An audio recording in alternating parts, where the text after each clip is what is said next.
SANDHAN, All Gujarat Integrated Classroom. સેટેલાઇટના માધ્યમથી જોડતી કડી એટલે સંધાન.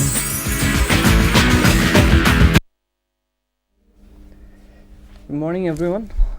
So I am Pranoy Singha, and today as a part of BISAC, we are going to look at non-verbal communication, and that is what our topic for today is, the non-verbal communication. But before we actually go to non-verbal communication, we really have to get to the basic part, which is communication. So what is communication? The word communication, if you obviously know, the word communication comes from the Latin word which is communicare, which means to share. It might be almost anything, to share any sort of information, ideas, knowledge, or between any two person or a group of person. That is what communication means. So in our day-to-day life, we quite interact with other people, we share our ideas, information, our thoughts. These are basically what comprises of what communication is. So this communication is actually what defines us humans, and even amongst animals they do communication is actually an integral part of our existence, and without sharing our ideas or thoughts we almost cease to exist. So let us just see what are the various forms of communication. Okay, so the two types of communication, if you see, are verbal communication as well as non-verbal communication. So what are verbal and what is this non-verbal communication? Okay. So verbal communication, in most cases people actually quite confuse verbal as only oral, or whatever we speak people actually think that is verbal, but that is not really the case. Verbal communication tends to be, or verbal communication is, any sort of communication which consists or uses words. So it includes both the oral as well as the written form of communication, not just the oral but even written form. So whether we are speaking to someone or whether we are writing a letter, everything would be a form of verbal communication. Non-verbal communication, on the other hand, is those communication, or are those communication which does not include words, which I say again does not include words. So you might then tend to think that how would we communicate if we do not even use words, or how is such a sort of communication possible if you aren't, or if we aren't really using words? Well, let me tell you, that is what our entire discussion for today is. So how do we communicate without even using words, or what are these sort of communication that takes place where words are take not the front major aspect, but something, the word becomes a minor aspect, whereas the other parts, which are the non-verbal communication, take the front, the major aspects, and this is what today's discussion would be about. Okay, so moving further, if we see the basic forms of communication, or if we look at the normal oral communication, this is a pie chart which depicts how much our verbal communication is, or let's see, it estimated, if we look at the pie chart, it states that it is estimated that the verbal component of oral communication carries almost 35%. So even though when we are talking to people or when we are interacting with people, it's only 35% of the words that we say account for, whereas the major portion, which is quite a whopping 65% of the interaction or the communication, is majorly or mostly non-verbal, which might account to quite a lot of things like the body language, the way our facial expression, our hand gestures, as you can see this. So everything would account for the non-verbal aspects, and they take a major role in communication. So what are those various forms of non-verbal communication? Which these are the things which we would be looking in our discussion today. Okay, so by now we have somehow got a glimpse, or we have some basic rough idea that communication does not, or has not necessarily, or has, it does not necessarily have to be just words. If you see, only 35% of words are only relevant, or they are accounted for in a form of communication or in any form of general communication, but 65% is non-verbal. That is the sole reason we have to understand what are these non-verbal communications, or how can they shape our ideas, or how can they even modify, or in some cases change the sentence or whatever we are saying. Now, we have heard of these proverb, or this phrase, as you might say, actions speak louder than words. Okay, so actions in this case can be non-verbal, whatever the hand movement, gestures, the posture as we are sitting, or when we walk, or our appearances. These all account for a lot more than the words which we use or employ during our day-to-day conversations. Okay. So now we come to our first non-verbal communication, which is a first type of non-verbal communication. The first type is called as signs. So signs would take into account, there are majorly, or they are mostly of two different types. One is the audio signs, as well as the other would be visual signs. Signs are something which we are surrounded with during our day-to-day communication, or during the way we interact with the world or with people, or even when we travel across or travel on the road, we are quite bombarded with signs. We really do not take these signs quite as a form of communication, or we do not really think that these are communications, or we miss this as a part of communication. So during this signs, we would look at how are these, or what are these sort of signs which come, or we interact in our day-to-day life, or we encounter, and still we somehow miss these signs, which still form a major part of our day-to-day communication. Okay, so let us see some of these signs. Okay. So the audio as well as visual signs. If we look at the audio signs, or during our day-to-day activity, a simple phone call, the ringing of a phone call, that does not obviously, or it necessarily does not employs a word. A telephone ringing is just a sound. There it does not really employ any sort of words.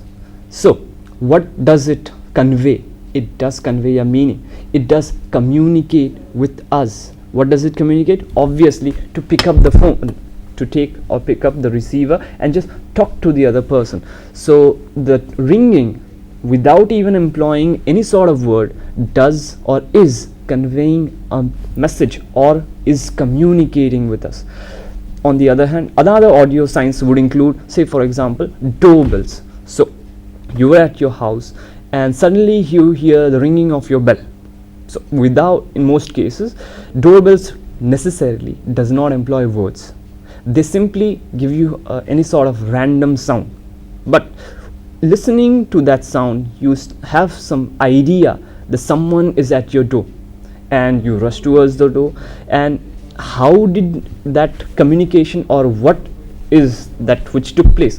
That was communication, or sign communication, non-verbal communication using audio signs.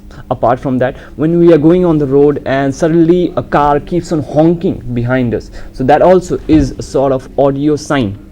That person, the horn, or the car honking, is obviously telling us that to give him some space, so that he can obviously move away, or he can just pass by. So during our day-to-day life, we encounter such sort of audio signs, which might include a simple telephone ringing, to a doorbell, and or to a car honking. But we normally do not associate this as a part of communication. In general view, communication is something which, in our vague sense, is something we thought as only words, or our sharing of idea or just speaking. But these things prove that even in our day-to-day life, whether we think it we are communicating or not, we still are engaged in a form of non-verbal communication. Okay, so apart from audio signs, there are the visual signs. If you can see, what are these sort of visual signs? The first picture obviously gives us some ideas or some street signs, so which we obviously encounter in day-to-day life. So we travel on the road, or we are just traveling in our car or any sort of vehicle, and we see a signpost. The signpost does not necessarily have to have something written on it. In most cases, signposts do not have anything written on it. Say for example, to take a detour, or we have to take a left turn or a right turn or even a U-turn. So, or say for example, in such cases, handicapped, or in most cases washroom or a restroom has a picture of a man, in other case a woman. In most cases, even a washroom does not necessarily state men or women. They just have a picture, and using these pictures without using words, we are engaged in a form of communication. We just see them, and we, in our mind, it just tends, or that slight communication, the brain just perceives those messages or those pictures and just communicates and just understands those, and we just go on our way, or we just interpret those and we just go on in our way. Like for example, in the street signs, in some cases the street lights are also a form of visual signs. The street lights, green, yellow or red, does not obviously have words in them. They, in the most simplest sense, are just lights. They are something visual, and yet looking at the green light, you do realize that you have to go, or looking at the red light, we obviously tend to stop. The light means you have to stop. And what are these? These are all part of communication. Although we have never thought about this, but still, as you now realize, we are quite surrounded or bombarded, or we are engaged in communication from the slightest instances of our life, or almost in our day-to-day basis. We are constantly surrounded by communication, and we are almost engaged in communication, and these are small instances which prove that communication need not have to be necessarily just words. Like for example, the other visual signs, as you can see, is of no smoking. The word no smoking is not really written there, yet obviously you can see the sign and just interpret it that you are not supposed to or not allowed to smoke in this area. Other signs like a skull and two bones tend to refer that it is a danger zone, and you should not really go around or just cross this area. So how do you realize without even mentioning the word danger? Because they are visual signs. This is what non-verbal communication is. Okay, moving on. The next type of non-verbal communication, which is quite a major non-verbal communication, is called kinesics, which is also, or which can also be called as body language. Okay. So what are these kinesics as well as body language? Let's see. The first kinesics, or first type of kinesics, includes personal appearance, which might be almost anything what we are wearing to our clothes, our hair, as well as the way we present ourselves. So those are what you would call as personal appearances, which fall under kinesics or body language. Posture is the way we sit, or the way we stand, or the way we walk. That is what posture would be. Gestures and hand movement, a simple nodding of the head or hand movements while we are speaking or while we are trying to express our ideas, these all would be part of gesture. Facial expression is the way our face reacts when either we are shocked or in awe, or we are quite in, say for example, distress or sad. So facial expression tends to account for these aspects. And the last one would be eye contact. So we would be looking at all these in depth and as we move on. So before we move on, what I would like to say is that verbal is something what we have been taught. Verbal communication is something every one of us are taught. We are taught how to read, we are taught how to write, but non-verbal communication are things which are generally we aren't really taught. We accumulate those, or we tend to learn those without even getting some formal education on those. We tend to accumulate these sort of communication, and as we grow up, our brain keeps on learning these automatically, and we start using this automatically. So as verbal includes words, it even kind of becomes easier to lie. Verbal communication has that ability, or it can be also considered as a sort of flaw, that you can lie in any form of verbal communication. So say for example, you are quite late in your school, or you did not go for your office, you just write a sort of letter that you were quite unwell, or you type a sort of email and you just email it. So what does it mean? The email would state that you were unwell or anything of the sort, whereas you were not.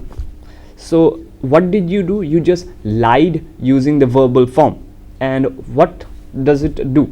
If the person reads it and he somehow takes those words as the truth, so obviously he would be misled.